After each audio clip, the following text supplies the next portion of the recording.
Good evening, ladies and gentlemen. We now listen to the tales of the Nameless Guy. Sam was walking down the street. He was looking for a place. The empty street only resounded with the empty echoes of the howling wind and the rustling leaves. He had left his princess in the car for over an hour ago. He'd been walking for almost a mile. What's happening to her right now? He comes across a great big empty house. But he saw a light on the third floor. He wondered. He stepped into the muddled lawn with overgrown grass and stone steps. He climbs up the creaking wooden steps and looks at the golden marker emblazoned with the symbol of a lion.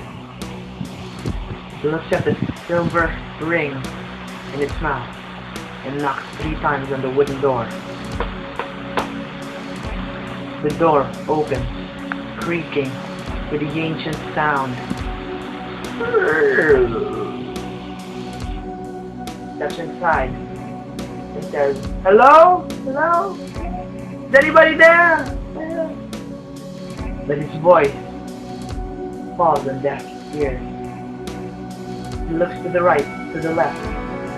The great big hall, dimly lit because of the setting sun.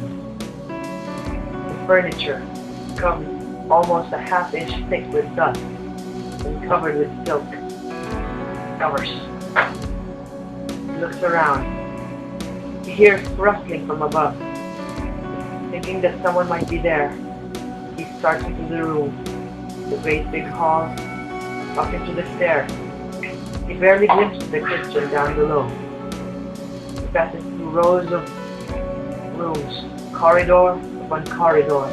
It all seems like a great big empty maze. And the only thing that he could see just beyond his steps is the empty darkness of the endless house. Finally, he comes across a set of stairs leading up to the attic, probably to the 3rd floor where he saw the lion candle. Or probably a spotlight or a headlight, whatever. Anyway, back to the story. He goes up the stairs, creaking, feeling the dust sweep up with every step, feeling the ancient railings, the ancient rotting wood. He admitted to himself, one false step and he could fall down straight to the ground floor. He wondered if anyone had been there at all. He wondered who lived there. He wondered, could it probably be haunted? Could some poor, unfortunate soul have died in one of the empty rooms? Could he not be alone? Could spirits be hunting him right now, just behind his back? A great, one-eyed monster waiting to snatch him up. He cringed at the thought, but he started on. He worked up some courage inside him, thinking about Princess, all alone in the car. He stepped up.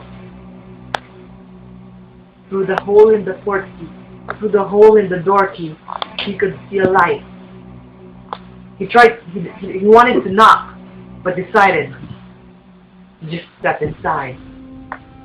One bad decision. He saw a silhouette dart away from the light.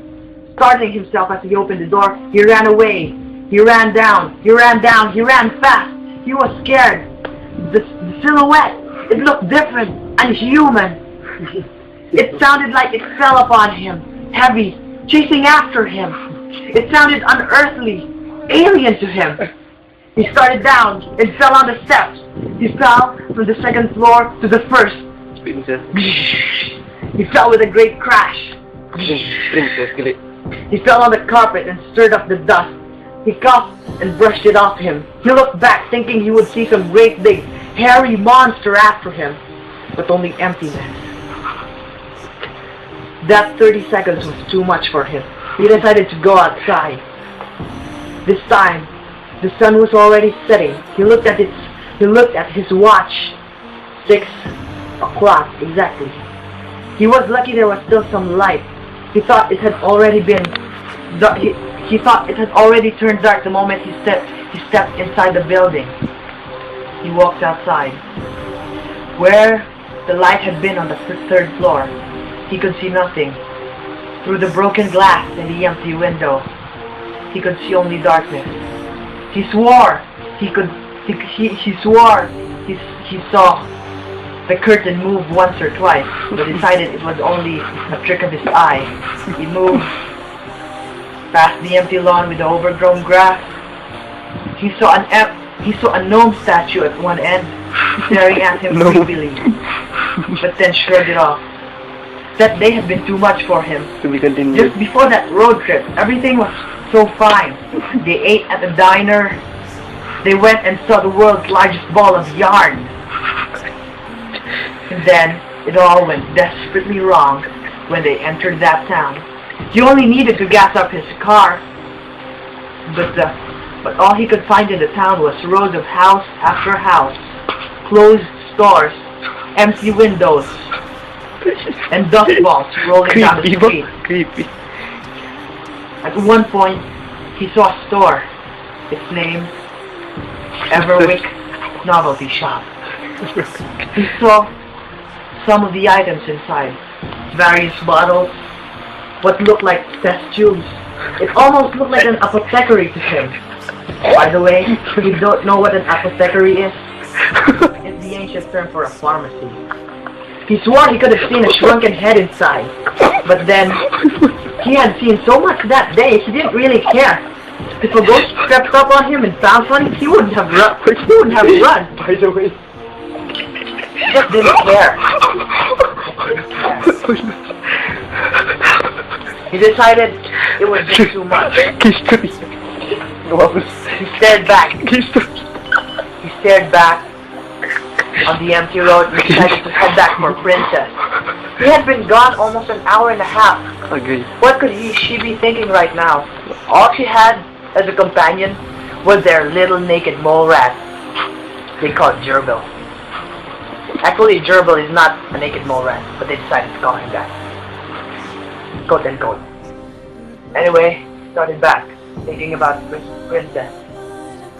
He had always wanted to bring her on that road trip. She was sick. It was the only time they had left. They had wanted to spend it all. One shot. Young blood. Young gun. Vandal heart. Anyway, I don't want to cut this story short. But until the next story, I hope you'll stand by for the Evridge High Chronicles.